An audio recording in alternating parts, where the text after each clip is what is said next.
I am very happy to introduce Doug, um, one of these consummate astronomers, very fortunate to be in a dark sky site in Maine, and very much appreciates the value of the dark sky compared to, for example, what I tried to photograph galaxies 2 nights ago in Nashville, New Hampshire. Very, very different. You cannot see the Milky Way. He's got a wonderful video. So just a few of Doug's impressive credentials. Executive Director, Mountain of the Stars, a science place in Maine with dark skies. I'm so jealous. Professor Emeritus, Physics and Astronomy. More titles than I can shake a stick at. Co-founder Galileoscope, and you can order them even with solar filters for the upcoming eclipse. I was going to say it doesn't get any better than that, but I have the video. So let me go to this screen first. Doug, before I show the video and share my screen, did you see my slides at all? I didn't share my screen, did I? I really messed this up. That's okay. All right, I'll share my screen. Let me do some housekeeping here. Doug, anything to say as to introduce as I get the video up and running and share this? Sounds good. So I wanted to just take a minute or three and give you a little background to this and why this film exists. As Joe mentioned, the Mountains of Stars program is my big effort now. It's sort of my third career in my alleged retirement. And 12 years ago, we launched this program to do what we call environmental awareness from a cosmic perspective. We use astronomy to connect people with the environment. And our lead partner, I have quite a few organizations that have been involved, but our lead partner is the Appalachian Mountain Club, which is the country's oldest outdoors organization. And interestingly, one of its founders was a certain E. Pickering, who, of course, was also the founder of the AAVSO. So an interesting sort of coincidence there. One of the things that happened over the years, besides bringing dark skies information to all the environmental programs we do, was the creation of the AMC lands up in Maine. And while that project was started some 10 years ago, I was looking at the map of where this project was, and I said, we should really protect the dark sky up there, because as it turns out, and as you'll see, across the entire United States, there's only one area that's dark that's east of the Rockies, and that's northern Maine. And it's special because it's accessible. A good fraction of the country's population is within a couple of hour drive of that area. So it's a very important thing to do. Now, I'm also a lifetime member of the Appalachian Trail Conservancy, which is sort of the club of clubs that manages the AT from Georgia to Maine. And in their publication called ATC Journeys, there was an article about these environmental documentaries, in particular about Tennessee, that were created by a filmmaker named Tara Zabriskie. And I looked at it and I said, that's really cool. I'd really like to promote the work that I'm doing and all the work that's going into protecting Maine. So I contacted her and I said, hey, you've done these environmental documentaries. How about if we partner and do one about what's happening in Maine and use that as an important piece of media to promote dark skies preservation? And she's a terrific filmmaker. I hope you think so after you see the film. We went out, got the grant money, and she created this film. It has been shown on PBS. Quite a few stations across the country have picked it up.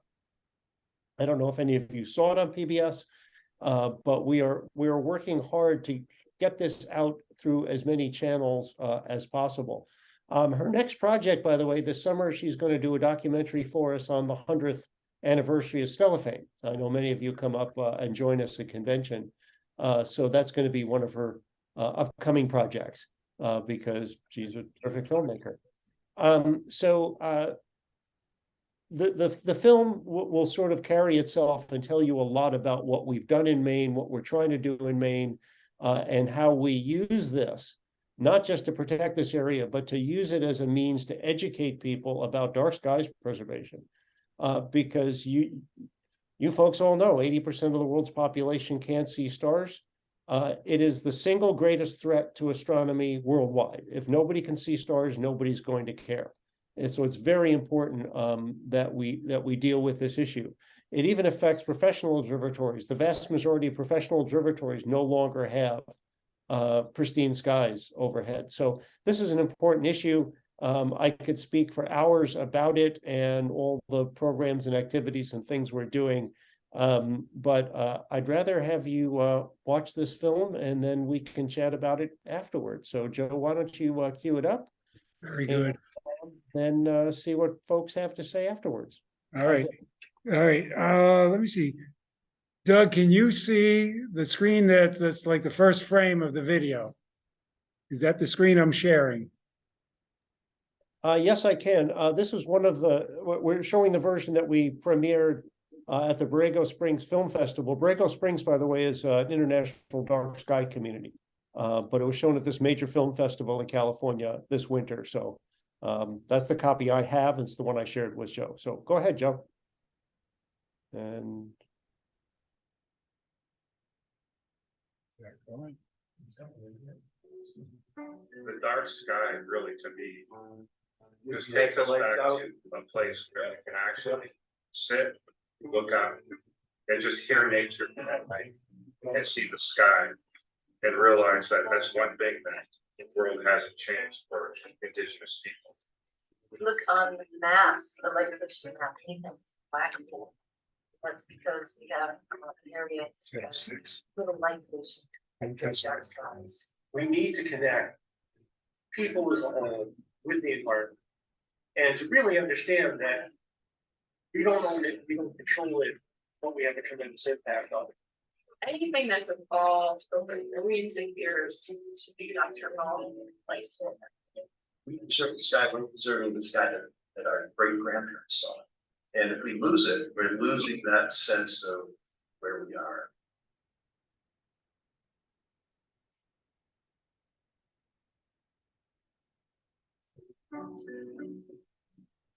I moved back home to Maine, the coast of Maine in the early 2000s. And one night I got out of the car and looked up and it was like, oh my gosh, the Milky Way. The stars were so bright. The sky was so black. It was an awe moment. You know, our species has been in the dark at night forever, until 100 years ago. So I know when I look up at night and I'm in a dark area, that really brings out the stars and have an understanding of star stories that exist within our tribes. It really helps me to understand what my ancestors were probably thinking, because the dark sky really tells a story, and the stars are that story. And those stories really have a relationship to who we are as a people. We lose a night sky when we lose an element of part of the dark. We need to find ways to make sure we conserve that sky. This area surrounding Katahdin has the largest areas of dark sky east of the Mississippi River. There's little light pollution and you can see the Milky Way, you can see stars here that you can't see on most of the East Coast. I have paddled from Mount Katahdin and Mageechus Lake to North Haven Island 5 times. It's an enormous amount of river and ocean. And really part of that experience was for me to look at sort of these landmarks, these things that happen traditionally before contact period, so that I could observe or understand a little bit about what my ancestors might have gone through or seen, what's the same, what's different. One of the things that can't be changed yet, and that's great, is they haven't altered the sky. And business, industry, government has not altered what we see when we look up at night. What they have done, though, is made it a little harder for us to see that sky at night in certain areas. So dark sky preservation, which sounds like it's about bringing the stars back, which it does, is really about a much bigger issue. So here's the thing, if you can't see the stars, which by the way is true for 80% of the world's population, that's the symptom of the problem. But that's indicative of the fact that there's too much artificial light being produced and being sprayed out in places where it's not needed. So what are the impacts of that? Well, yes, we lose the stars, but that's our symptom. The real problems cover many different areas. So let me hit a few of those pretty quickly here. One is if you live in a light polluted area, you are at increased risk of breast or prostate cancer because it affects your body chemistry. It has been tied to other forms of hormonal cancers. It's been tied to problems with adolescent development because it affects sleep cycles. So it has just direct medical effects on people. Excessive light produces glare. So a lot of road lights, which aren't done well, produce glare. A lot of lights on parking lots produce a lot of glare. Gas stations are famous for being grossly overlit. All of these are creating glare and actually making it more dangerous to be on the road. So there's a couple of things that affect humans. Birds and insects, pollination, which we desperately need. It's not just for pretty flowers and trees, but your food has to be pollinated. Some insect or bird has to bring the right stuff from one plant to another plant. That can be lowered by as much as 60% in areas that are light. So moths are pollinators. So a lot of times people think of moths, just the caterpillars that might do damage to a crop. But really, as we start studying more about moths, we're realizing that we really studied those diurnal creatures, those daytime creatures like the bees and the butterflies.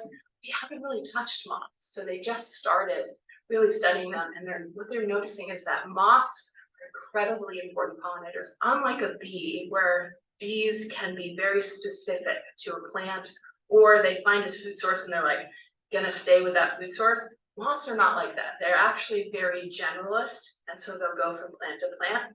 And that kind of spreading of pollen across an ecosystem is incredibly important.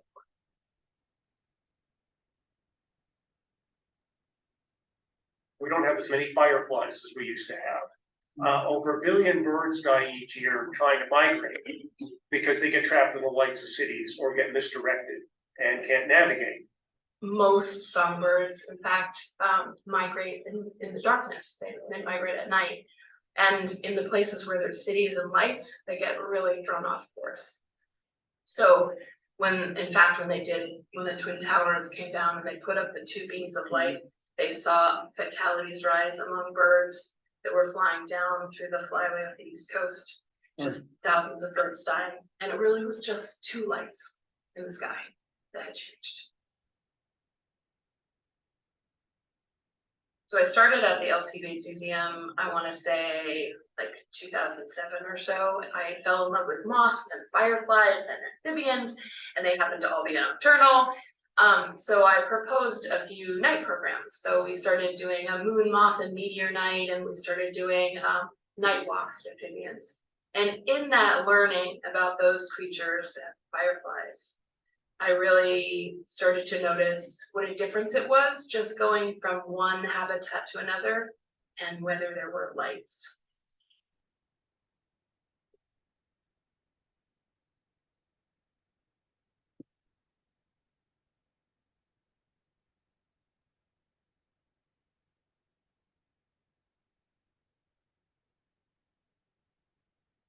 So amphibians are nocturnal and they breed in darkness, and that's what they need and want.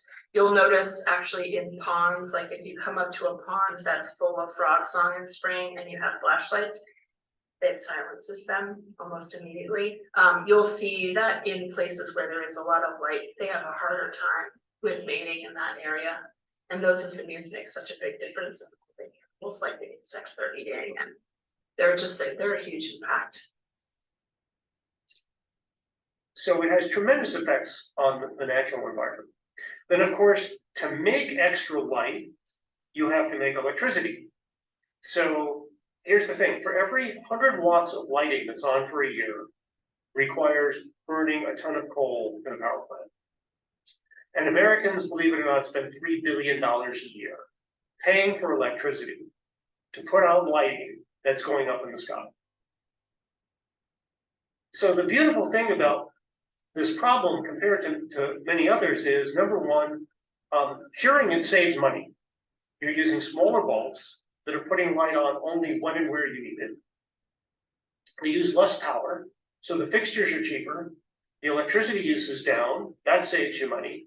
And when you do these things, the results are immediate. If you turn the lights off, everything comes back right away, right? The birds and the insects will find their plants, the stars will come back, the glare will go away. It's an immediate result that saves money.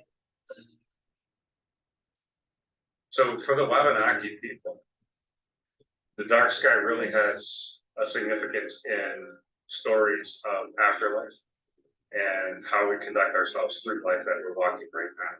The term Wabanaki is specific to the northeast region of Maine and the Maritimes. It encompasses 4 tribes: the Micmac, the Maliseet, the Penobscot, and Passamaquoddy. And in pre-contact times, we're all one people, one language. Considered ourselves a keeper of the eastern door. Wabanaki means people who see the light first, sun. And so we refer to ourselves, our identity is based on the sunrise, people of the first light. And so we have been in this area, proven for at least 12,000 years. And we have a number of stories that talk about the stars. And when we are feeling hopeless, you know, the Milky Way that we call it now in English really has a significance in that contains a story about our ancestors who have lived and walked this earth before us but have passed away.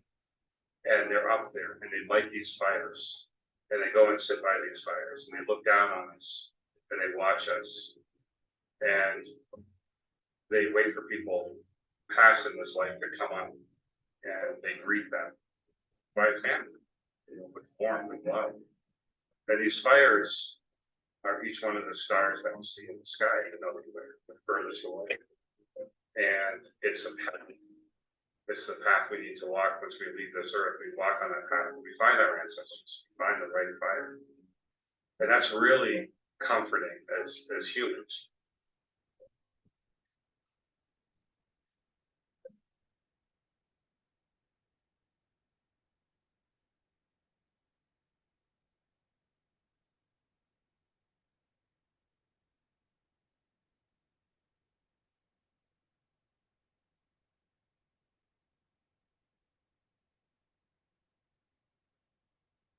Right now, we're sitting at Meadow Whistle Lodge, which is one of the Appalachian Mountain Club lodge facilities within the AMC Maine Woods International Dark Sky Park. It's the first dark sky park in New England. Katahdin Woods and Waters is designated by the International Dark Sky Association and the Dark Sky Sanctuary.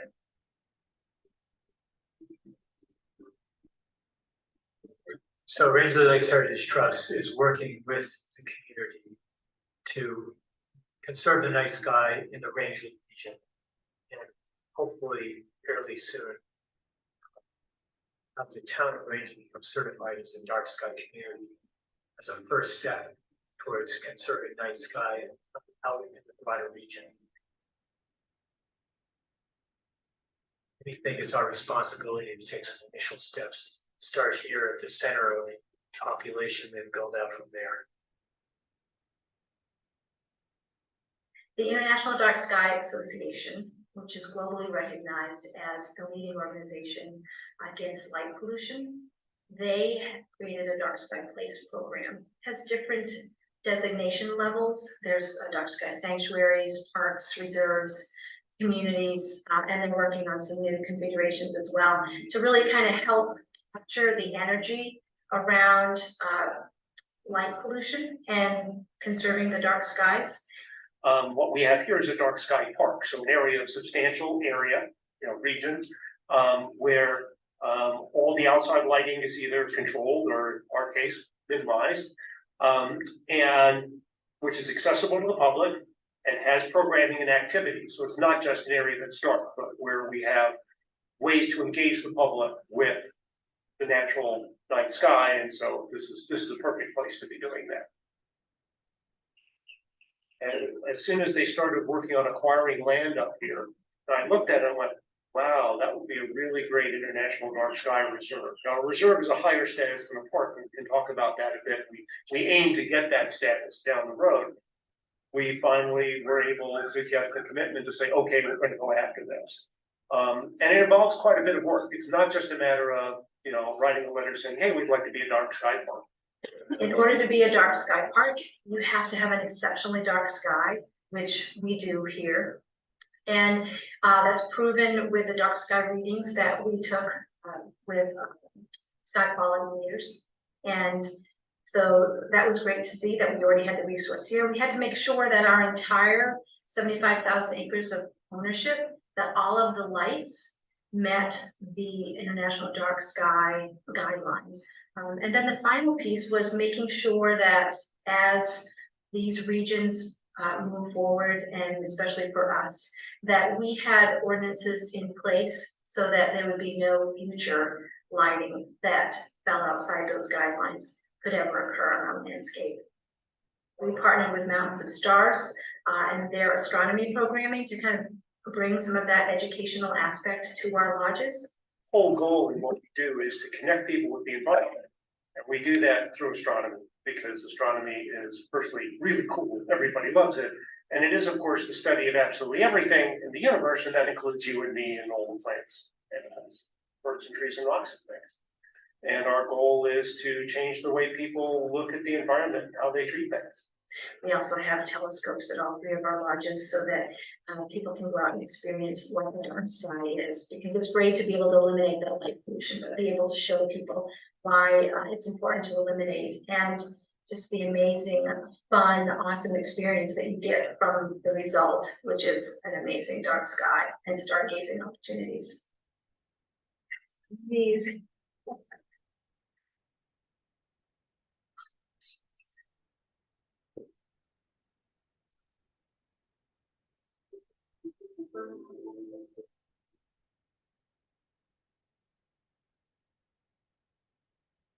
I read something about International Dark Sky Association having reserves around the world.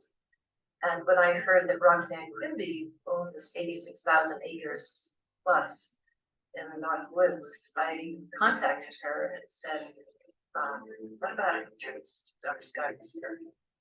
And it wasn't the right time. And her recreation manager, we talked and we came up with the idea of having a stars on the Katahdin party.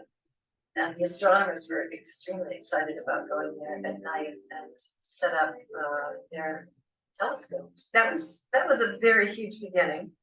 And then the idea of becoming a national park was on the agenda. And the National Park Service came to do some meetings, asking people like why I should become a national park, why I shouldn't become a national park. So people were coming up and testifying, and right at the end, I thought, I need to talk about dark skies. So I walked down the auditorium full of people and had the microphone and said, there's one resource we haven't talked about. I had a little pause, and then I said, it's the night sky.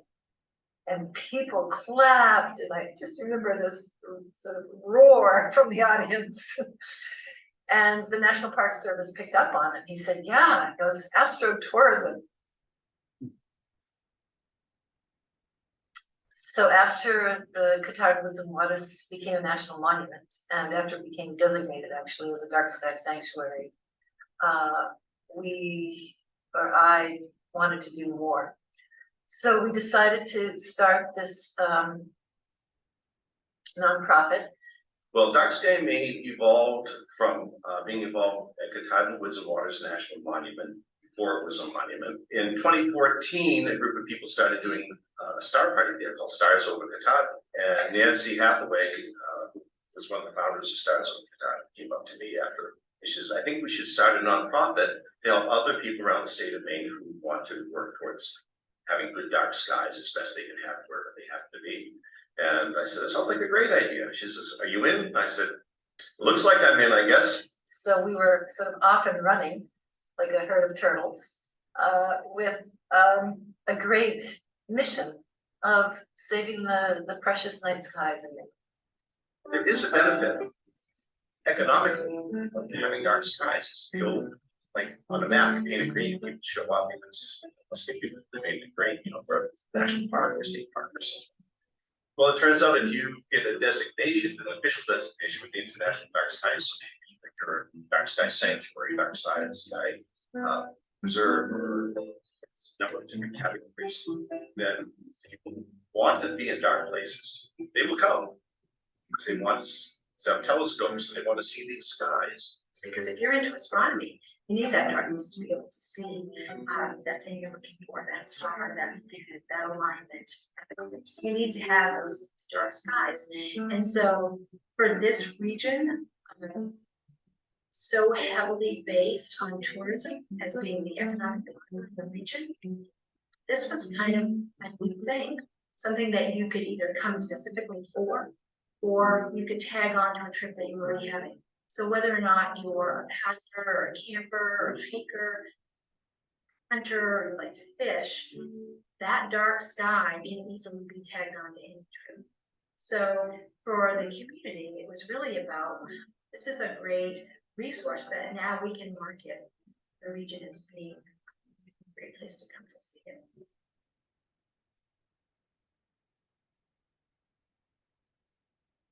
The thing I love about astronomy is it always takes us to someplace deeper. It leads to those big questions, the questions of how did the universe get to be here? How did we get to be here?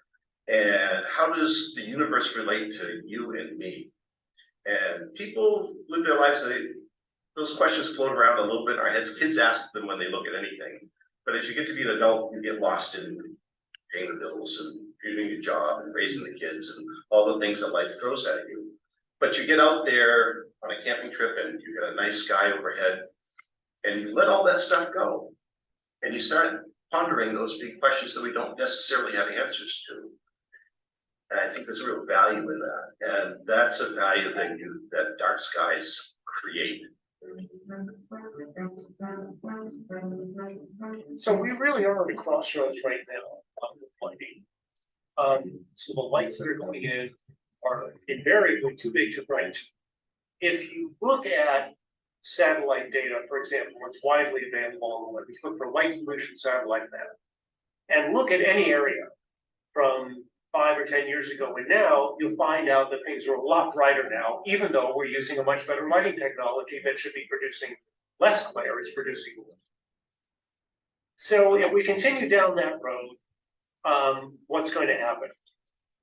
The sky will be invisible to almost everybody. Health effects will get worse, and we don't really even know how bad it's going to be. The epidemiological studies of these cancers are being done on my generation, right? It shows up when you're older, in your 50s and 60s. And things were a certain level of brightness when I was growing up. Today's kids are growing up in a much brighter environment. So the health effects for them are going to be even worse, but that's not really going to show up for a while. So we would expect cancer rates to go up, and behavioral issues to go up, and learning issues to go up as more and more generations grow up within these much, much brighter environments. If we keep going the way we're going, the stars are going to go away. We're going to see fewer and fewer bird and insect species, because they're going to die off. A bunch of plant species will disappear. More pollution, more glare, more issues. Flip side. People wake up to this and go, oh, this is a real problem. It's an easy fix. I save money. I'm in. Let's do that. And everybody goes and does that.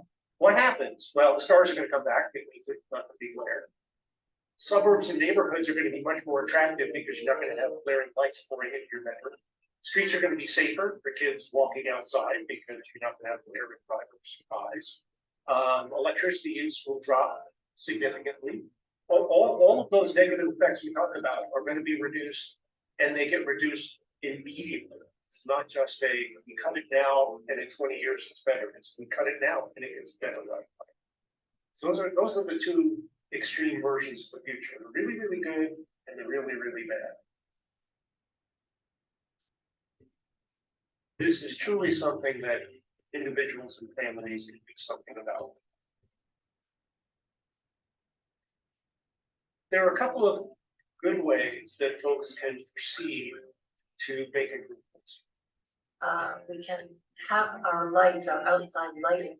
It's important for the shield to come down so that the light doesn't go out to the sides. So that the light goes where we want it to go.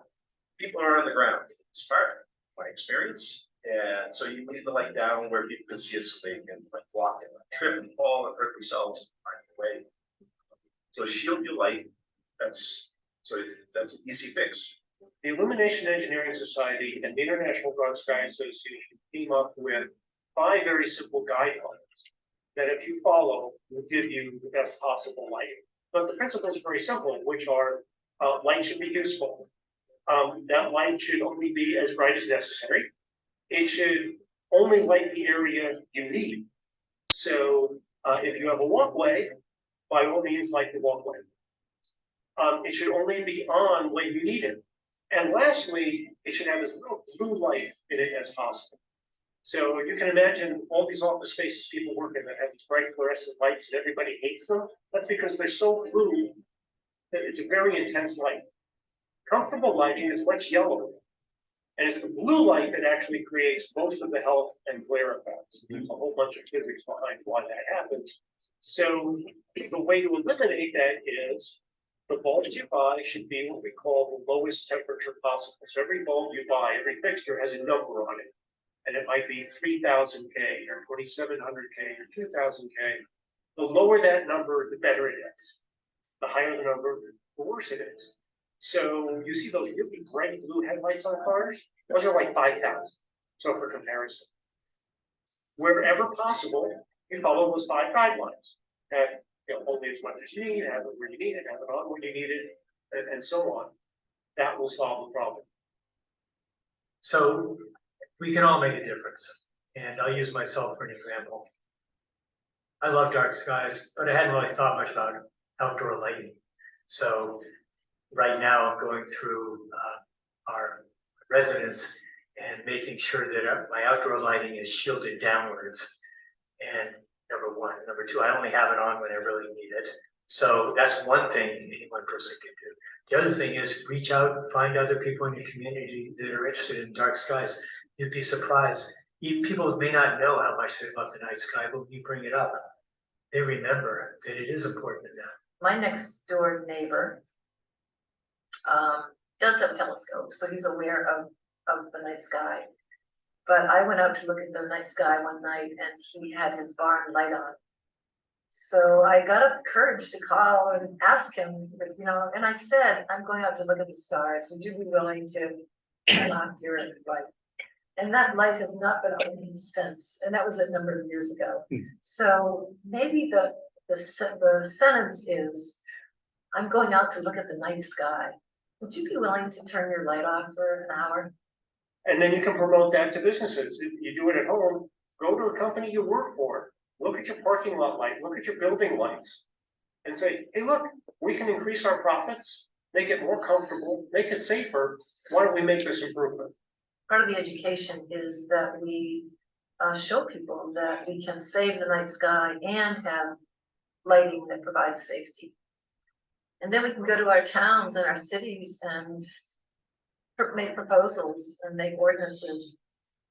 Whenever you want to make a change in a broader community, as the first step you need to take is develop real relationships with people over some time.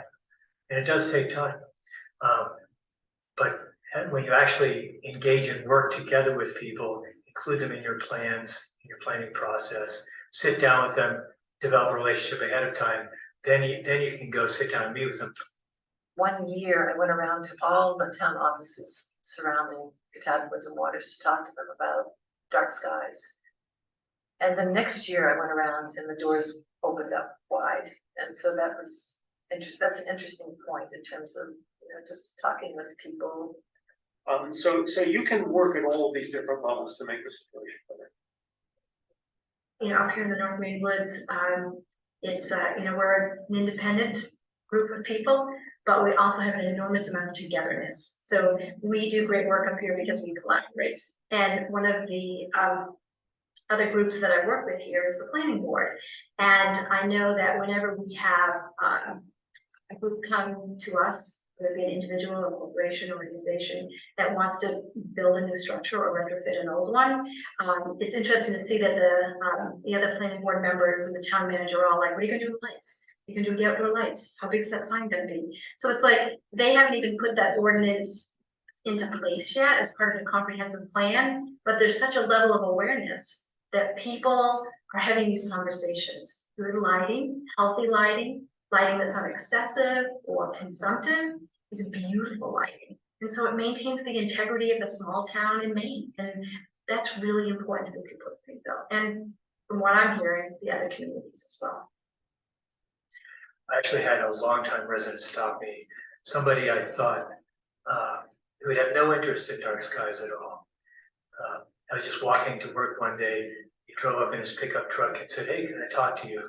I hear you're working on dark skies." And I thought he was going to launch into a complaint about new regulations or whatever. And instead he said, "You know, when I was a kid, everywhere I looked, I could see stars. Let me know how I can help, because this matters to me and my children and my grandchildren." So the community, we have a lot of support. We have a lot of work to do in terms of educating people to the benefits as opposed to what they see as a potential downside of dark sky ordinances, for example. But in general, we have a lot of early support and feel confident that we will both conserve the night sky and then eventually get dark sky certification. So there's been efforts within certain communities in the Wabanaki territories to keep the light where it's supposed to be, where it needs to be for our safety at night, and that's pointing on the ground. So there was an effort made in my community to get all lights pointing down so that people could see, so they could be safe. The inadvertent sort of consequence was that the light in the night sky was more visible.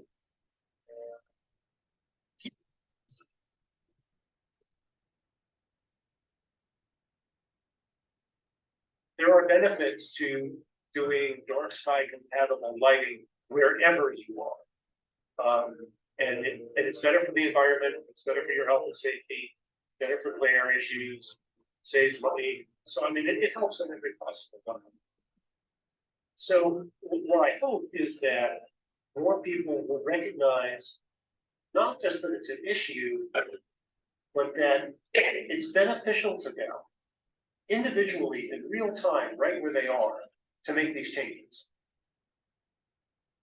It's an easy conservation project that you can do. You can do in your own home, you can do it at your business, and the result is immediate.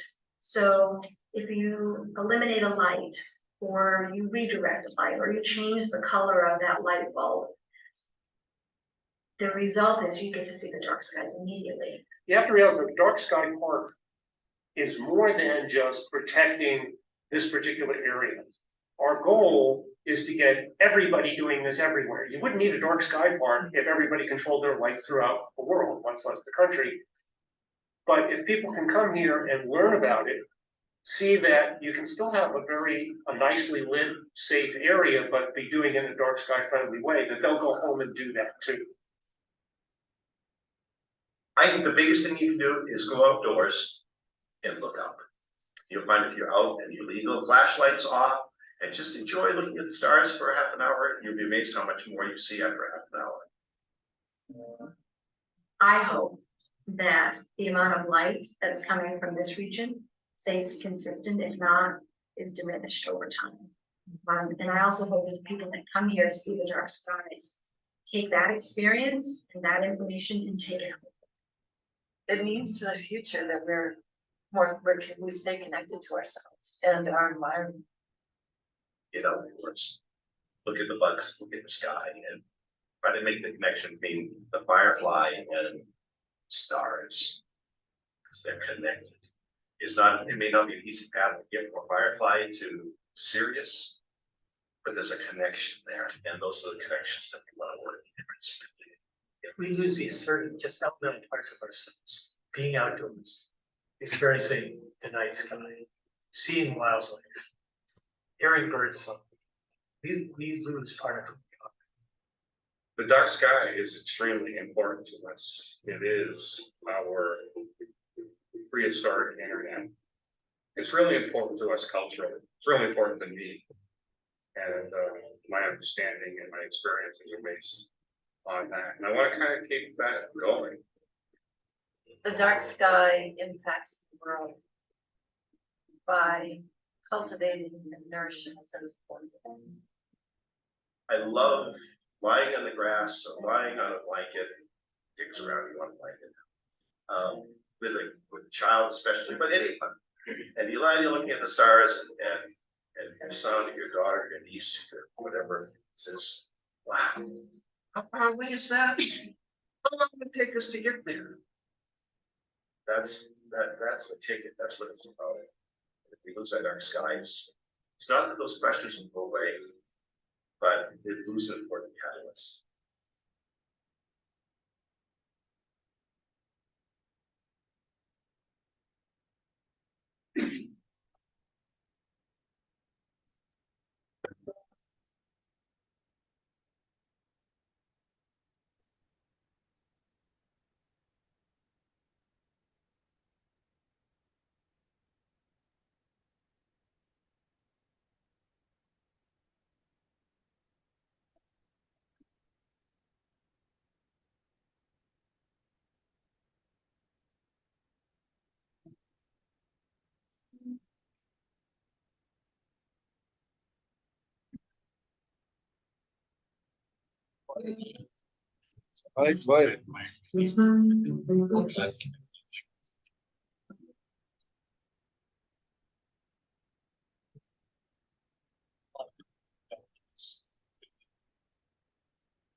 Yeah.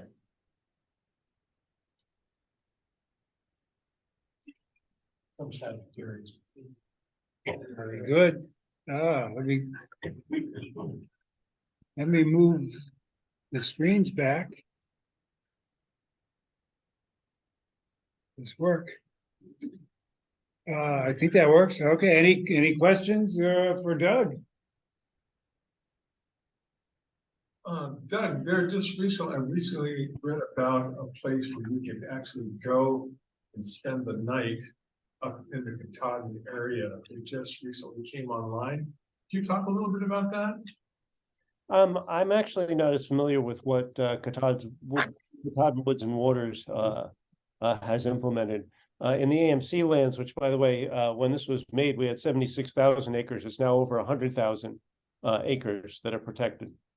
There's a whole series of lodges and camps where you can stay. They have great food, nice cabins, great paddling, biking, hiking, skiing in the winter. A couple of them are road accessible year round, and we have telescopes and observing gear at all of them.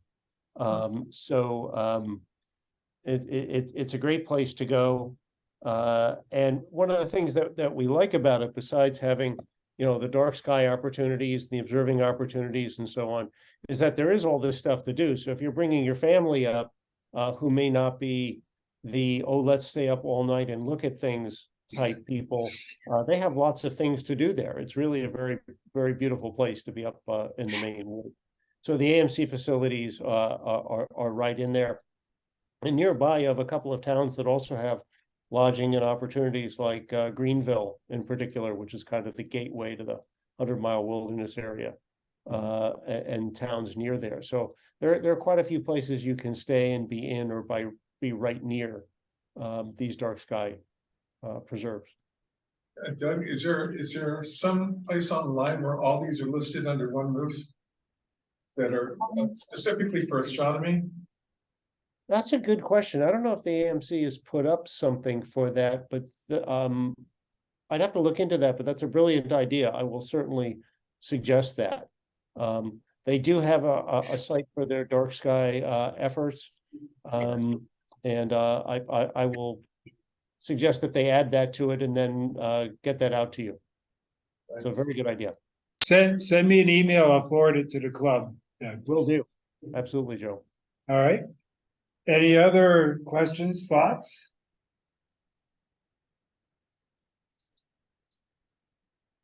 A lot of nodding.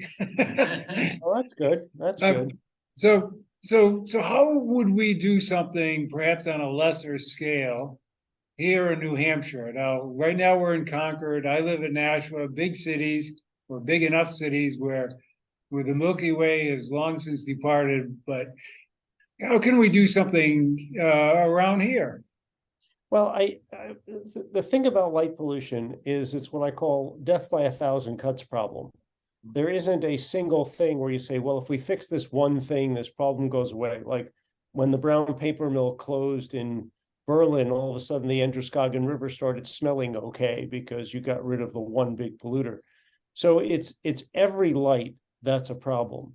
And what you can do is, as I mentioned in the film, first thing, fix the lights at your own house, fix the lights at wherever you work. Go to the company you work for and go, we should fix this. We're going to save money and we can tell people we're being greener.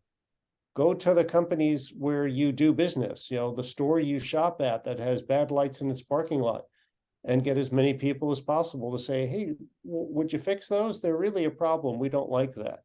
And just keep stepping it up higher and higher.